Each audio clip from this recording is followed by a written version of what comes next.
പ്രകാശമേ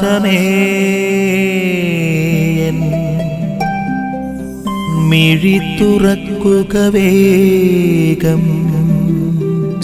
പ്രിയപ്പെട്ടവരെ, ഇന്ന് നമ്മൾ വചനഭാഗത്ത് കണ്ടുമുട്ടുന്നത് യോഹന്നാന്റെ സുവിശേഷം 4-ാമത്തെ അധ്യായത്തിന്റെ തുടക്ക ഭാഗത്ത് കിണറ്റിൻകരയിൽ വെച്ച് സമരിയാക്കാരിയായ സ്ത്രീയെ കണ്ടുമുട്ടുന്നതും അവളുടെ ജീവിതത്തെ കുറിച്ചൊക്കെ വ്യക്തമായി ഈശോയോട് പറയുന്നതുമൊക്കെ നമ്മൾ കണ്ടതാണ്.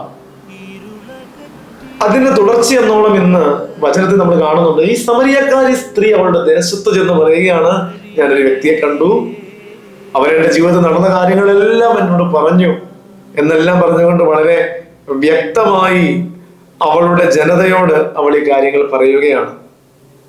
അപ്പോൾ അതിന് മറുപടിയായി ഈ സമരിയാക്കാരി സ്ത്രീ അവൾ പറയുമ്പോൾ, അപ്പോൾ ഈ വ്യക്തിയെ കൊണ്ടുവന്ന് അവരുടെ ഗ്രാമത്തിൽ താമസിപ്പിക്കണമെന്നുള്ള ആഗ്രഹം ഈ സമരിയക്കാർക്കുണ്ട്.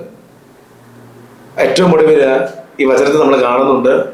പക്ഷെ ഈ ജനത പറയുകയാണ്, നീ പറഞ്ഞതുകൊണ്ടൊന്നുമല്ല സമരിയക്കാരി സ്ത്രീ, നീ പറഞ്ഞത് കൊണ്ടൊന്നുമല്ല ഞങ്ങളെ അവൻ വിശ്വസിക്കുന്നത്, അവൻ ലോകത്തിന്റെ രക്ഷകനാണെന്നുള്ള സത്യം ഞങ്ങൾ തിരിച്ചറിഞ്ഞു എന്ന് ഈ കൂടെ നിൽക്കുന്ന ഈ സമരിയാക്കാര് പറയുകയാണ്.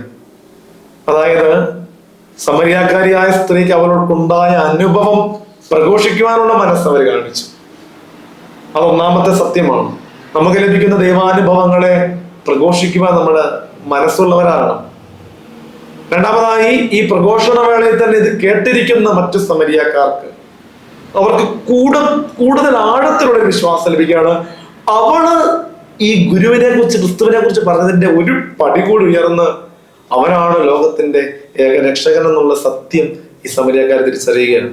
ഈ വചനം ധ്യാനിക്കുമ്പോൾ ക്രിസ്തുവിനെ മടികൂടാതെ പ്രഘോഷിക്കുവാൻ, ഈ പ്രഘോഷിക്കലുകളിലൂടെ പ്രഘോഷിച്ചതിനേക്കാളും കൂടുതൽ ആഴത്തിലുള്ള ദൈവാനുഭവം കൂടി സ്വന്തമാക്കുവാൻ ഞങ്ങളെ സഹായിക്കണമേ എന്ന് നമുക്ക് പ്രാർത്ഥിക്കാം. അതിന് ഈശോ നമ്മെ അനുഗ്രഹിക്കട്ടെ.